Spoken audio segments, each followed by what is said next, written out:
What's going on, guys? This is Bobby Douglas. Welcome to another 2021 NBA Draft Prospect full game video breakdown. Today, we are taking a look at Gonzaga wing Corey Kispert. Kispert obviously had one of the more prolific college seasons this past year, averaged around 18.5 points a game, 5 rebounds a game, almost on 50-40-90 shooting splits. So, really excited to get into this one. Obviously, he's a bit older. He's a senior, but I think he's a first-rounder due to that shooting ability and his overall basketball IQ. So, here we go. Corey Kispert, he's going to be right here, number 24 in the white, and let's go.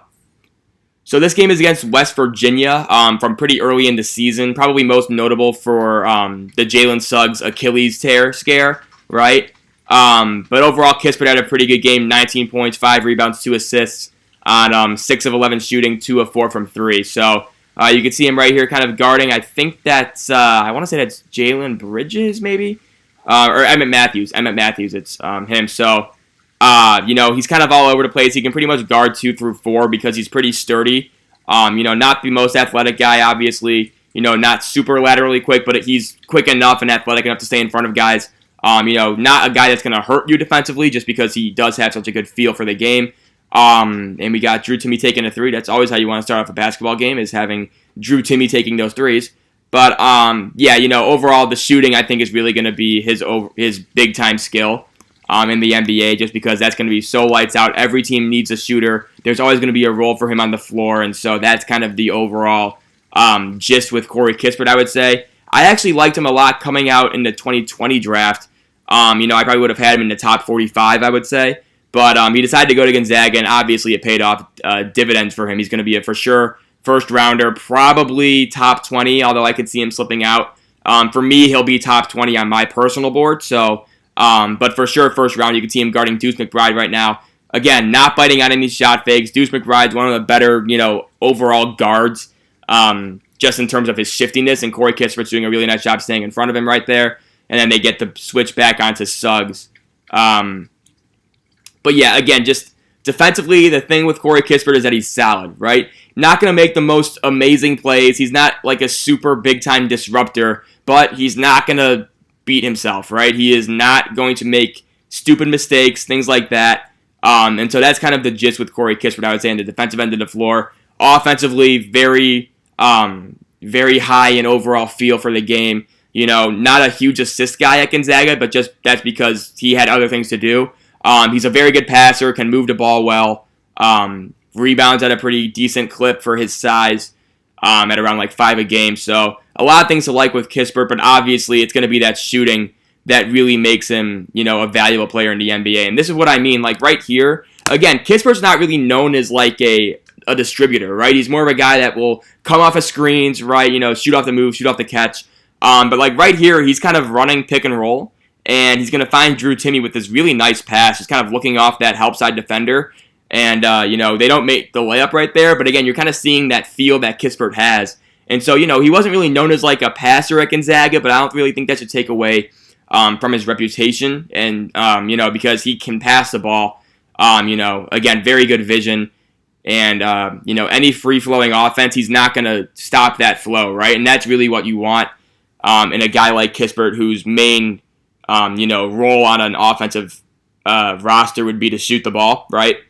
But he could definitely pass the ball a little bit. It kind of reminds me of J.J. Redick in that way, where it's almost like J.J. Redick's reputation as a shooter kind of overshadows how good of a passer he is, right? Kispert's kind of the same way, just in that regard, really. Where it's like they're so good at shooting and scoring that the passing kind of becomes a little bit underrated. Let's rewind right here. I just want to see something. So it looks like Kispert's going to maybe do a little bit of a premature stunt on the ball. This is Derek Culver, I believe. So yeah, Kispert's kind of stunting at the ball. Gonzaga's kind of collapsing, and his man's just going to kind of cut back door. That's kind of on Anton Watson, kind of on Corey Kispert. But yeah, one of those rare kind of defensive lapses for Gonzaga. But yeah, this West Virginia team, though, they gave him a run. Obviously Jalen Suggs went down. He was out for a lot of the game. Wasn't really himself. But, they were tough with Gonzaga. They were physical, right? The two big lineup with Oscar Tshiebwe, who was still playing there at the time, and then Derek Culver really gave them some trouble. But ultimately, Gonzaga obviously survived. We could see right here, Corey Kispert, again, just not doing anything super flashy, just staying in front, being in a stance, right, having his head on a swivel off the ball, just the little things he'll do, just kind of like just buying in defensively, won't lose focus very often. And so, again, like, he's not a guy that's going to be like a huge impact defensively, but he definitely won't hurt you on that end. And I think that's almost more valuable with some of these guys than like having like so much negative, right? Kispert was out for a little bit right there, and so he's back in right now. Pretty like quiet start for him. I don't even think he's taking a shot yet, but again, he's going to finish with 19 points, hit some threes, and we'll kind of get the full package from Kispert offensively, I would say. Another underrated thing about Kispert is that he's very good moving without the basketball, right? So many guys like to just stand still and wait for their catch and shoot opportunities in the corner. Kispert's not going to be like that. Again, he's going to make his defender work. He'll make him, he'll run around ball screen or off ball screens, right? Pin downs, flares, all that stuff. Get the defense moving, scrambling, things like that. And again, just kind of his overall gravity as a shooter will definitely be a key part in his offensive repertoire as well, right? You can see Derek Culver out here guarding Kispert, and let's see what he does there. He's not going to be able to get that roll. Again, not really known for his like self-creation ability. That's the one thing that I would say maybe kind of limits his overall ceiling, is that he's not really a guy that can really, create for himself off the dribble. I will say, though, when he gets matchups like this, because he's such a shooting threat, right? So Derek Culver, he has to be out on the perimeter guarding Kispert, and that kind of allows Kispert to kind of take advantage of some matchups that he may get. Right there, Culver did a really nice job kind of staying with him. Same with Taz Sherman, it looks like. But that's one thing that I think Kispert can do really well, is just, because of that shooting threat that he does possess, right? He's really able to attack closeouts well. Right here, good job kind of sliding his feet. He kind of gets beat by Culver a little bit, but he recovers well, right? Forces him towards the baseline and ultimately gets the strip, leading to that West Virginia turnover. And let's see, we go Kispert transition, bang. This is just classic Corey Kispert. Again, he's really good moving without the basketball, knows where to go, knows how to fill lanes, right? Transition half court, doesn't matter. So many times, like against the transition defense, Kispert would just know where to go and be open. And again, the shot, super smooth, super on balance, very nice release, a little bit low. But again, given his role and kind of just shooting off of the catch, off of movement, shouldn't be too big of an issue. And obviously, again, like when you're criticizing someone's form, it's important to know that, like, hey, we shot like 44% from three, this year. So again, not going to be like the end of the world. And again, that's just kind of like the Corey Kispert profile. It's going to be a lot of off the catch threes, off of movement. You can see right there, really good footwork leading into that shot. Really nice rotation as well. Let's rewind this. Okay, so there's the footwork, right? A little like kind of a jump stop, right? But watch how on balance he is, right? And then the release. Just watch the basketball right here, right? Perfect rotation on it, just like he's shooting a jumper in practice, right? And so, again, just kind of like that reliability Kispert does have with shooting the ball. I understand he didn't really have a great national championship game, and I think a lot of people thought he kind of got exposed in that game by Baylor. But, overall, that didn't really drive him down my board too much. I think overall, that game didn't really have any impact on where he's going to end up. He's probably going to be in that, like 16 to 22 range, I would say. And I think he's going to have great value there as well. You can see him battling right now with Oscar Tshiebwe, who's obviously bigger, stronger than him.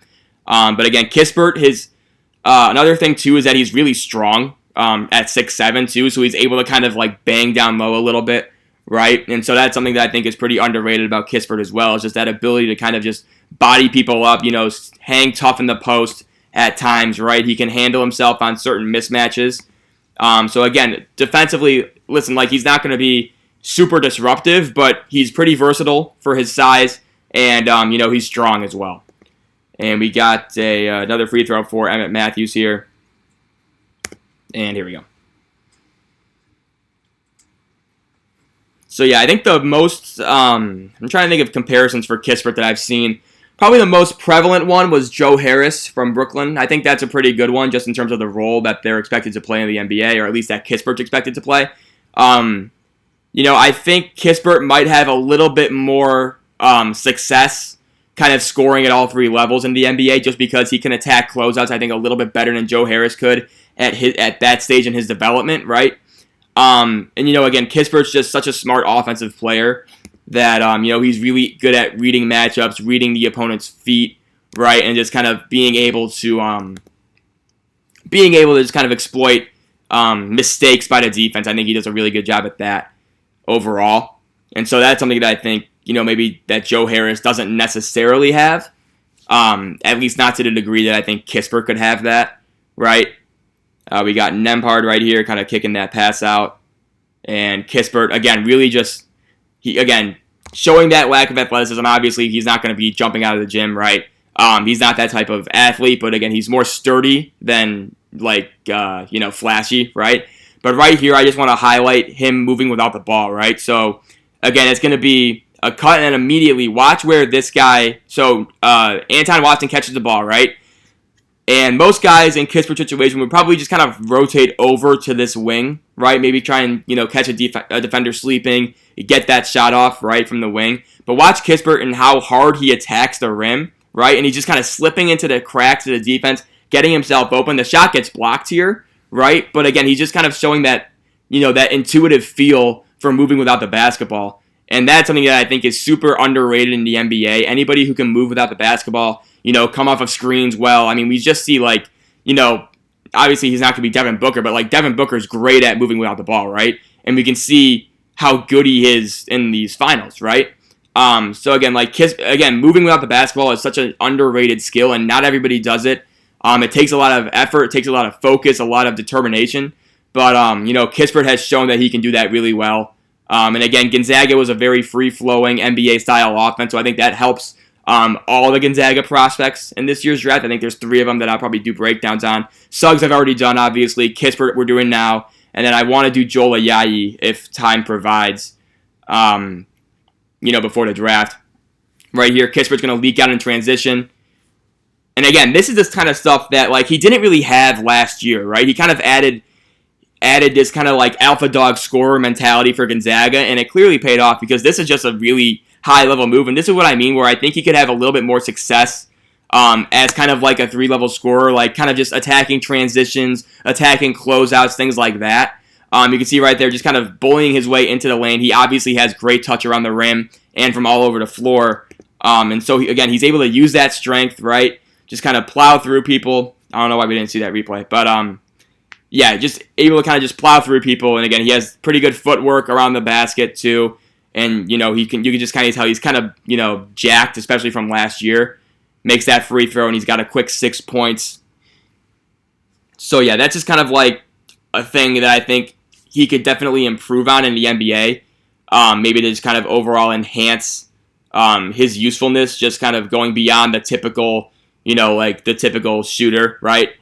But I think he's a guy that can totally be a starter on a playoff team in a few years just because he's mature. He knows how to play basketball. You know what I mean? Just kind of coming from Gonzaga, all those guys like Suggs, Ayayi, Kispert. I'm higher probably than most in terms of all 3 of these guys just because they come from Gonzaga and they all know how to play basketball, right? So many of these guys, they come from weird programs where they're either the star or they're playing out of a role, right? But Gonzaga, they were so good at kind of just getting their, understanding their roles, you know what I mean? And, that's why I'm kind of higher on all the Gonzaga guys coming out in this year's class. You can see Kispert top of the key right there. Suggs is going to get that block. The Ayayi back can't get that one to go. And here comes West Virginia. Suggs and just Jalen Suggs. Just a quick point on him. I am very nervous about him just having some weird season-ending injury at some point in his career because he constantly makes plays like that where he's just diving on the floor all the time. And you're just like, geez, man, relax. You know what I mean? It's a good thing to have if he's not getting injured, but, I just worry about him because he's so tough and he's so, has that football mentality. He embraces contact. So I worry about him a little bit. But getting back to Kispert, though, again, any of these Gonzaga guys that come out, I remember, Nigel Williams-Goss I really liked coming out, even though he didn't really do much in the NBA. But, those guys like that, right, I tend to have a higher outlook on, I would say, than the average consensus. But just Kispert, you know what I mean? In terms of, starting in the NBA for a team, he's not going to be a guy that demands much of the ball, right? Because he can score off the catch. He can play 0.5 basketball, getting rid of the ball, kind of deciding what to do with it within a half second, which is what all these NBA teams are wanting now. Defensively, again, not going to hurt you on that end. Can provide pretty solid positional defense, can pretty much guard 2 through 4, I would say. And then, yeah, just like the shooting, obviously. And then not only the shooting, but the threat of shooting, which I'd argue is almost as important as actually shooting the basketball and having it go in, right? Like if the team, we talk about it a lot with Moses Moody, like if the defending team kind of respects you as a shooter, it opens up driving lanes for your teammates, even if you're just standing in the corner, right?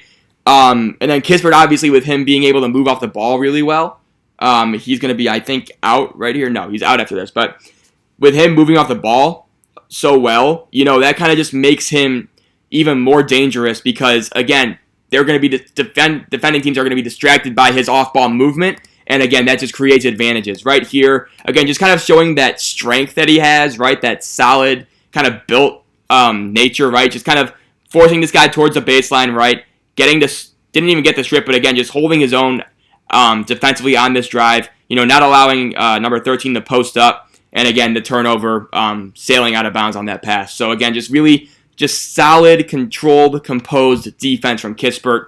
That's something that I think will translate immediately. He's out for a little bit right here, so I will skip ahead. Here we go.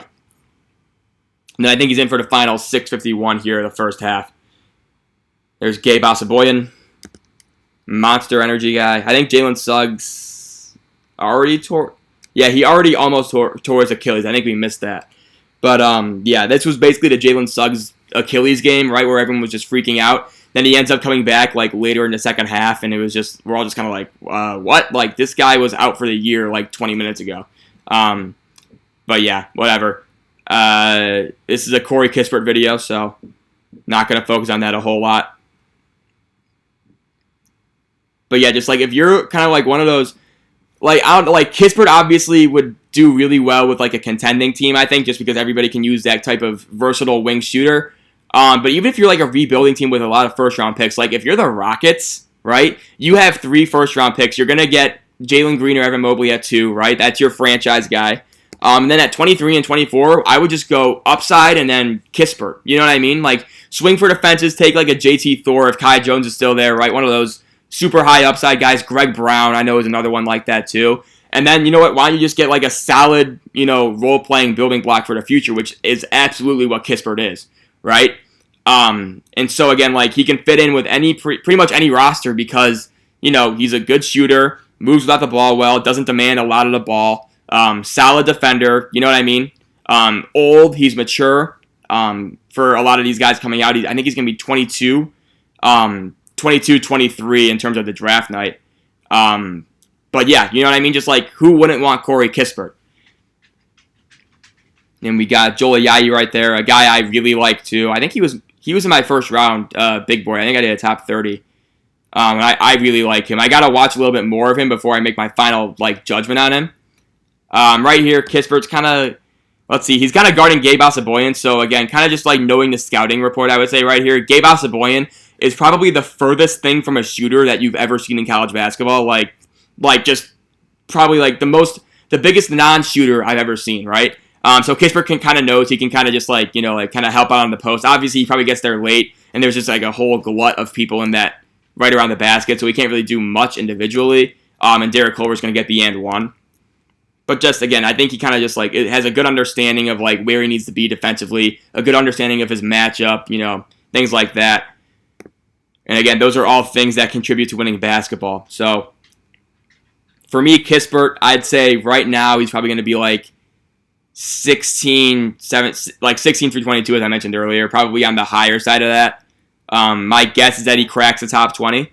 But, there are some guys that I'm pretty intrigued in that I have to look at before making some final placement calls. Like, we got to watch Josh Christopher still from Arizona State. We got to watch, who else we have to watch? Deuce McBride, Bones Highland, all those guys. There are a lot of guys that will be competing for those late first round spots that we still got to watch. Jonathan Kuminga, obviously he's above that group, right? But he's another one we need to watch.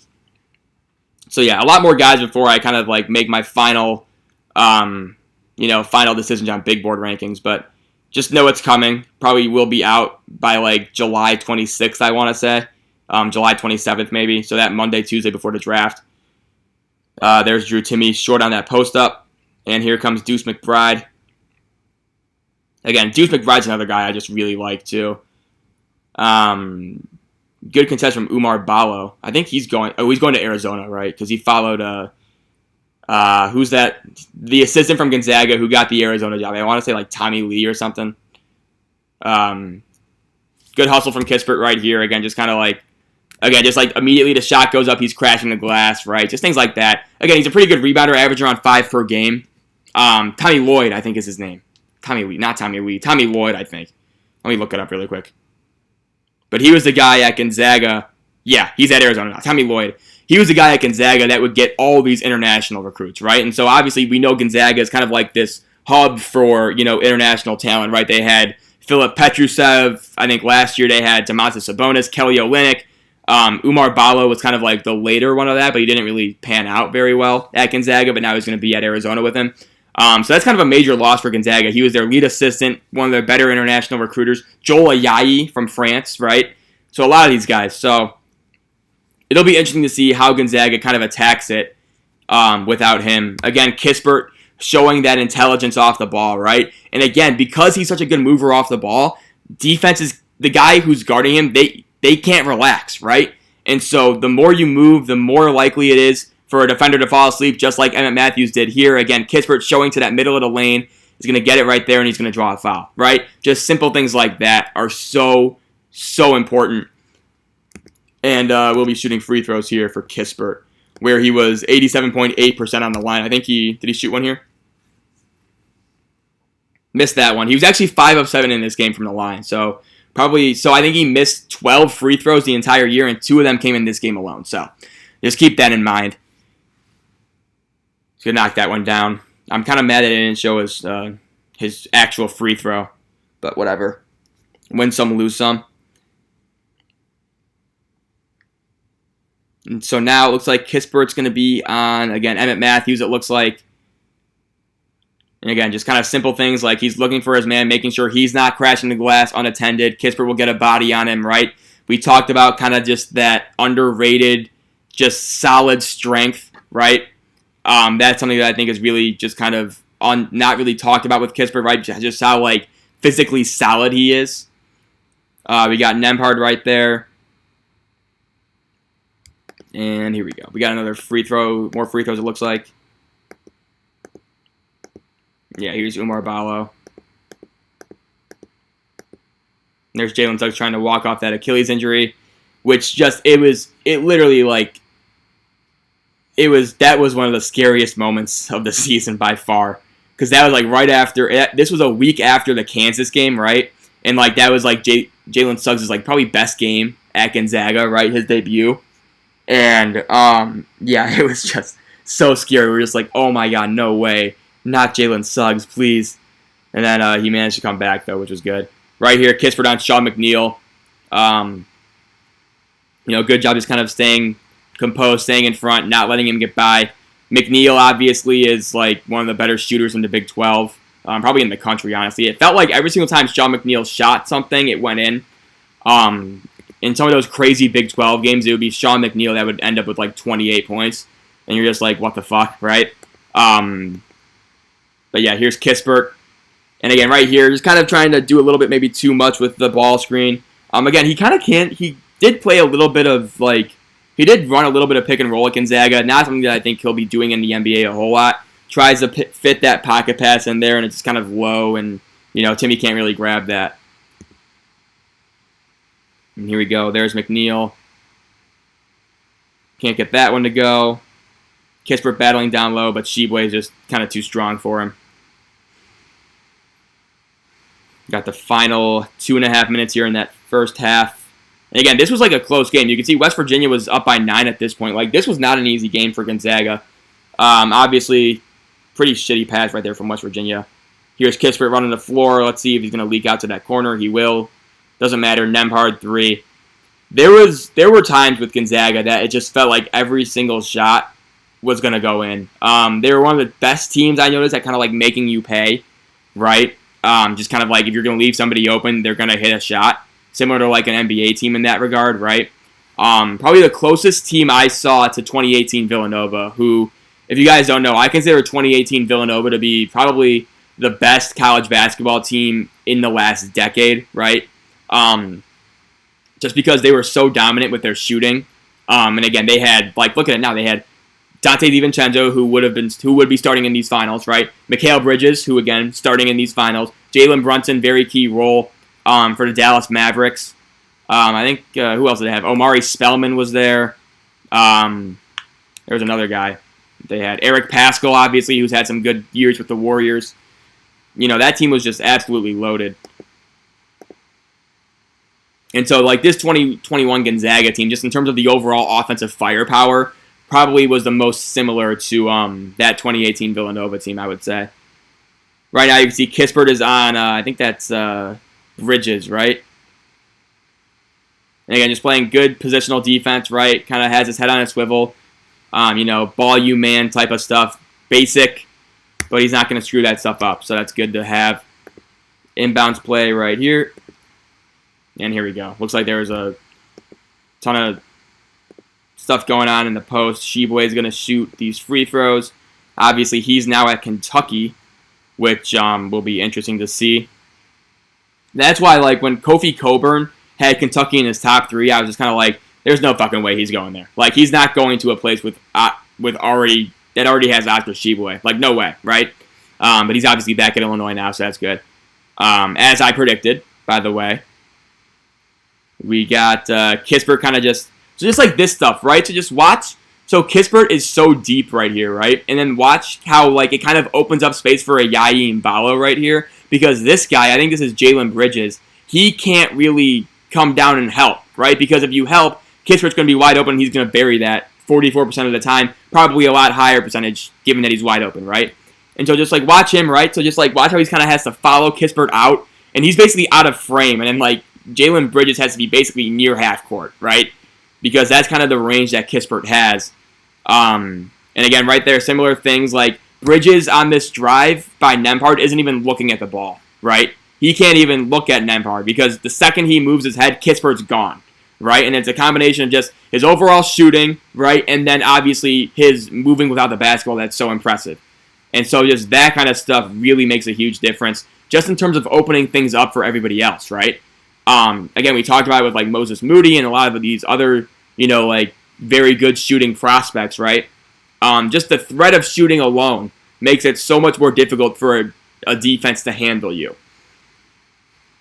And so we got Kispert kind of in that left wing spot guarding Jalen Bridges. They're trapping it. Kispert's kind of playing that, you know, kind of like that weak side rover type.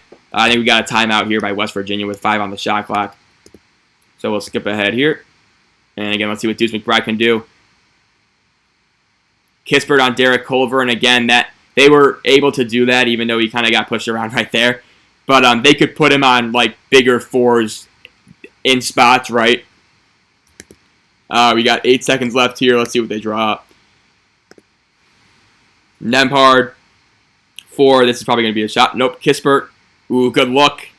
Just can't get that one to go. But again, just kind of like the simple stuff. Right, you can put him as a pick and popper, right, like he does right here. Kind of sets that go screen, immediate slip, and then actually this is kind of a breakdown. Watch the slight deception from Kispert right here too. Watch how he just kind of stops, right? It kind of allows both West Virginia defenders to follow Nembhard, and Kispert's actually going to get a pretty good look with.